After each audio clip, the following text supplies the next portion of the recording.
I'm with you. So here we go.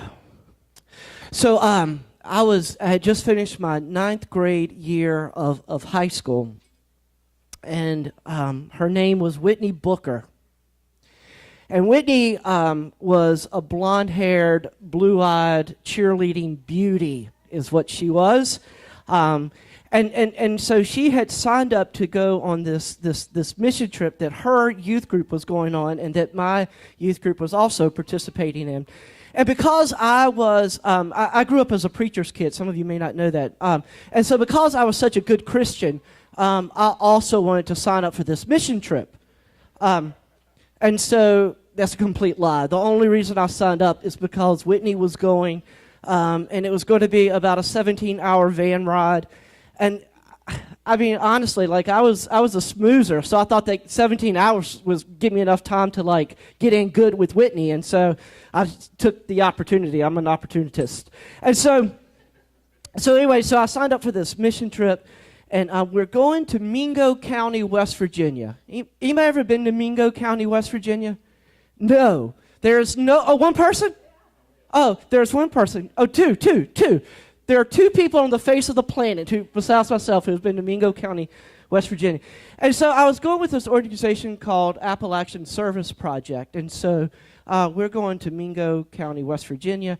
And like I said, I was full of good intentions, mostly to get a date with Whitney Booker. And so we're going to Mingo County, West Virginia, and we get there. And so Mingo County is literally in the middle of the Appalachian Mountains. And more importantly, it's in the middle of cold country. And so when I say that it is rugged and beautiful, that is no lie. When I also say it's desolate and there is nothing there, that is also not a lie. And so we're in Mingo County, West Virginia. We get there. The van ride with Whitney was not quite as successful as I had hoped it would be. And so we get to this place, and I'm thinking to myself as a 15-year-old kid, what in the world am I doing here, God? Like, are you kidding me? Like, I'm going to sleep on the floor, and Whitney doesn't really like me. She doesn't think that I'm as cute as I think that I am. And so, like, God, what in the, like, seriously? Like, seriously, God. And so we're here, and we're preparing for the week. And so typically at ASP, you get to go out and meet your family on Sunday night that you're going to work with. But for whatever reason, I didn't get to go on that trip or whatever. And so I didn't end up meeting the family that we were going to work for until Monday morning. And so we get in the van and we pull up to this.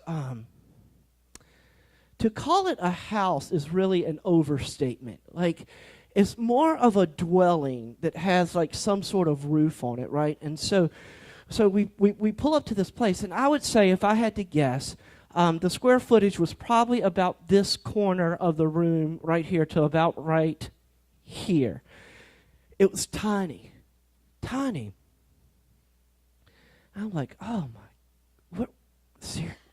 Wow, God. And so the van pulls up, and we open the door. And when we open the door, this stench, like that's the only way that I can describe it, like this overwhelming stench just permeates the air.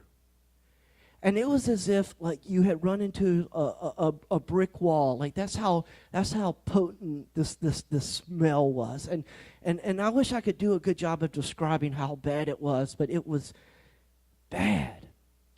And so we get out the van, and this waft just hits you, and you're like, oh, what is that? And then about this time, this lady walks out of the house. And she, her hair is kind of all over the place, and she's got this thing going that kind of looks like a dress, but it's like dirty and it's torn, and it's just kind of a mess. And her face is kind of just she's dirty and like she just walks out, and it's just a mess. And so she walks up to our van, and so she's standing there in front of our van, and she introduces herself, as Stephanie, and literally she has one tooth in her entire mouth. And I'm like, oh, where are we? Like, we had driven up this this holler, and if you've ever been to West Virginia or any kind of rural Appalachia, it's not a hollow, is how we would say it's a holler, right? And so we drive up this holler, and on one side of the road is this like creek. On the other side of the road is this like sheer face of rock. The van is this wide. The road is this wide, and I'm thinking like, God, where are we? And she starts talking, right? And like she talks in this really thick kind of southern mountainy accent, like way worse than mine. And I'm like, where is she from? Like, are you kidding me? And so we're standing there, and Stephanie's talking, and then about that time, these kids start filing out of the house. And first it's the oldest one, who's probably about 10 years old, and then the 8-year-old comes out, and then the 6-year-old comes out, and then the 2 twins who are 4 comes out, and then the 1-year-old, 1.5-year-old walking kind of brings up the rear. These 6 kids come out of this house that is, I mean, it can't be any more than 30 feet by, I mean, it's tiny. And all of these people come out of this house, and here's Stephanie with her 6 kids lined up in front of us, greeting us. And all I can think to myself is, what in the world am I doing here? Like, if there was ever a time in my life that I am in the wrong place, it is right now. And I can't believe that these people, like, they live like this. There are cans all over the yard. There's cars like sitting in the yard that have obviously not run in a really long time. And I realize that I am painting like every stereotype of every person who, but this is what it looks like. There is stuff everywhere. And I'm thinking to myself, why in the world am I here? God, look, my plan, God, was to come here to get a homecoming date. That was it. How did I get here? So then we get to John chapter 13, right? And so as we read the story and as we begin to unpack the story, I really think that this story, next to Jesus on the cross and the resurrection, I really believe that this story is the thing that sets up the context. It sets up the framework. It is the propelling agent that pushes the gospel forward, is that it comes out of this verse. And so John chapter 13, starting in verse 2. And it says this, John 13, verse 2. The devil had already put into the heart of Judas, the son of Simon Iscariot, to betray him. Now this is just, Eric, you just keep this up the whole time. It'd be awesome. So from the very beginning of the story, John sets up this kind of dual kind of thing happening, right? Because at the very beginning of the story, what John tells us is that the devil had already kind of sown the seeds of deceit into the heart of Judas. What John is trying to picture for us here, right? Like, you've got these two things kind of happening. You've got this Jesus who has been healing people, who has been walking on water, who has fed the 5,000. You've got this Jesus who has gathered crowds and done all of this incredible, miraculous ministry. And there's this momentum that's building. And then John is quick to remind us that all of this happens in the context of something else. The something else is our reality. It's our world. See, what happens here is John sets it up from the very beginning, is that evil is already at work, even though God is trying to help bring forth the kingdom. Amen? See, what happens is that John wants to set up from the very beginning, is that you've got this thing happening here, which is not good, and then you've got this other thing over here that is good, and there is a choice that all of us have to make at some point as to which team we're going to be on. And so John sets up from the beginning that the devil had already sowed these seeds into Judas's heart. John's trying to communicate this idea that already there is something opposed to one another at work. And then when we get to the next part, Jesus, knowing that the Father had given all things into his hands, and that he had come from God and was going to God, he got up from the table. See, there's this part in the story where even though this evil is already at work, Jesus knows that he has been appointed by God to be exactly in this place, in this time, for a particular purpose, for a particular reason. And listen, here's the part that we need to understand.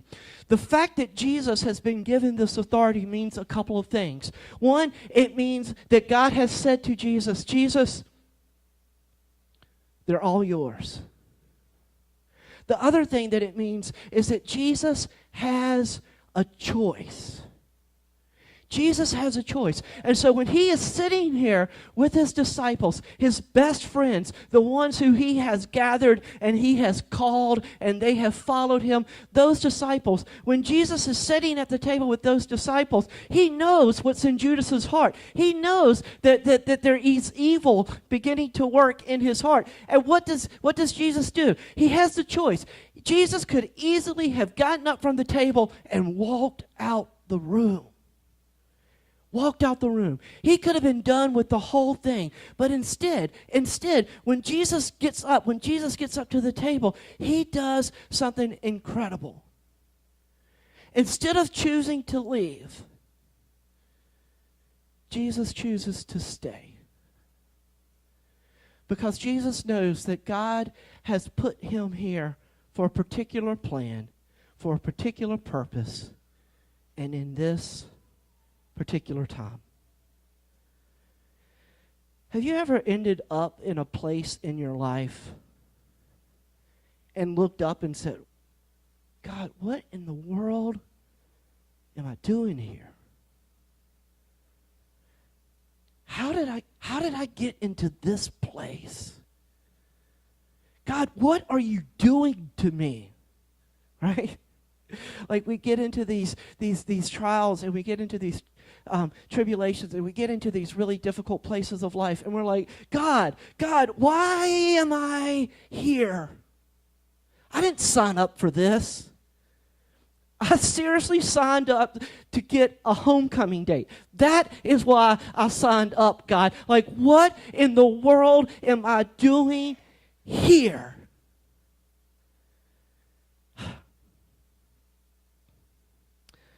So Jesus got up from the table and he took off his outer garment. Now, a lot of times when we see this verse, we think, well, Jesus just took off his jacket and he's getting ready to party, right? Like that's what Jesus is up to. But there's something more significant here because the Greek word that John uses here doesn't mean like to take off like a jacket or an article of clothing. It actually means to lay down. And so when Jesus gets up from the table, he takes off the outer garment. He puts it on the ground. He is saying to his disciples, I am laying it all down for you. I am willing to give it all up for you. I'm willing to love you in such a way that I am willing to forsake everything else and just give it all to you. And then Jesus pours water into a basin and he begins to wash the disciples' feet. Now I want us to understand the magnitude of this.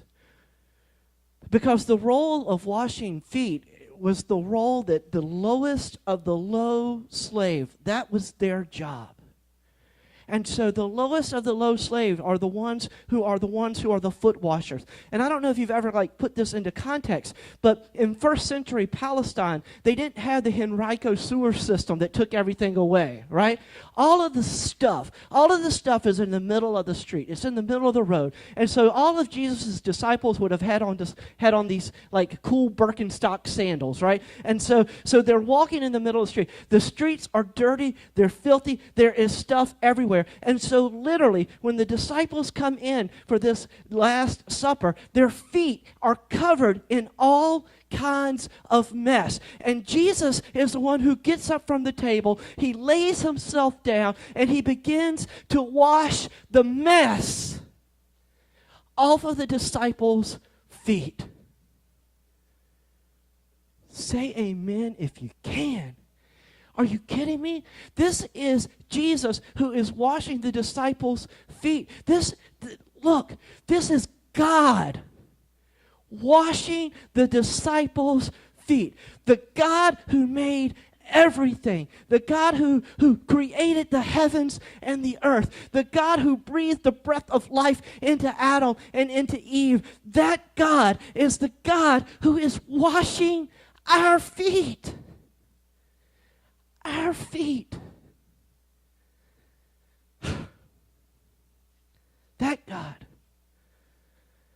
God is washing our feet. And Peter said to Jesus, Peter says to Jesus, "You're not going to wash my feet, Jesus." I really wish I could stand in front of you and be like, I am an awesome Christian. I've got the t-shirts and I've got the really cool Bible. I wish I could stand in front of you and be like, I have never in my life been like Peter. But the truth of the matter is that I'm more like Peter than I am anybody else. Because maybe you do this, but probably not, because you're way better Christians than I am. But so often what I do with my life is I'm like, God, here's my plan, and I am totally willing to serve you, Lord. I am willing to do whatever it is you need me to do. From Wednesdays from 9 to 11. Right? Because what we often do is we say, God, here is my plan and here's my purpose. God, if you would bless this, that would be awesome. Right? That's kind of what our, well, maybe not your life, but that's what my life with Jesus kind of looks like. Jesus, look, here's my plan. If you could make this happen, that would be great. Just like Peter.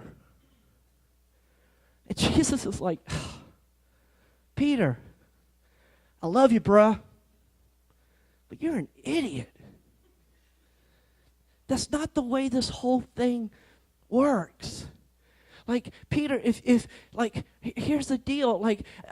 I'm trying to show you something here. I'm trying to show you that if the God of the universe can wash people's feet, if the God of the universe is the one who cleans all the mess up out of our life, God, if that's what God's example is towards us, Peter, that's what it looks like.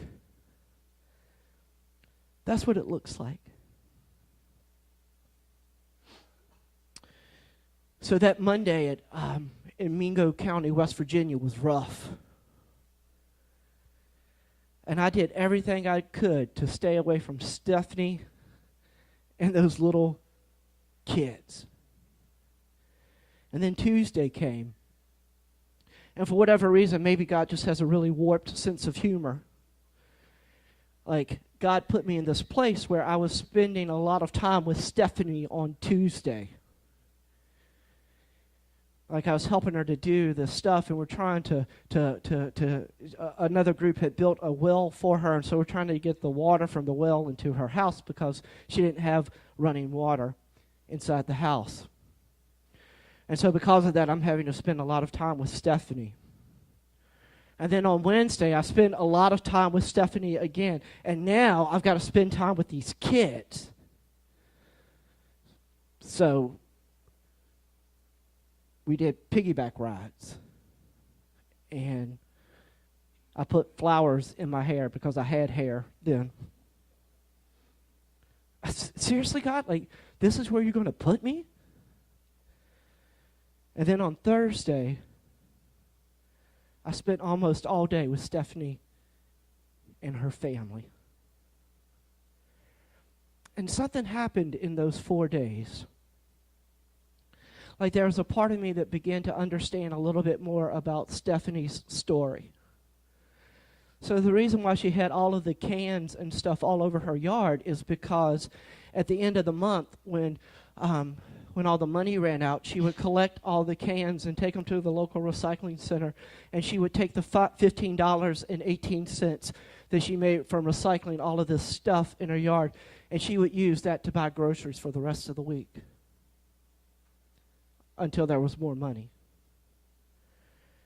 And the reason why she was so dirty and that the kids were so dirty was because they didn't have running water.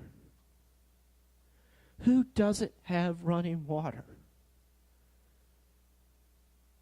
And the reason why she was in such a mess was because it took all of her energy and all of her effort for her kids to be loved, cared for, and fed in their little 20-foot by 30-foot home.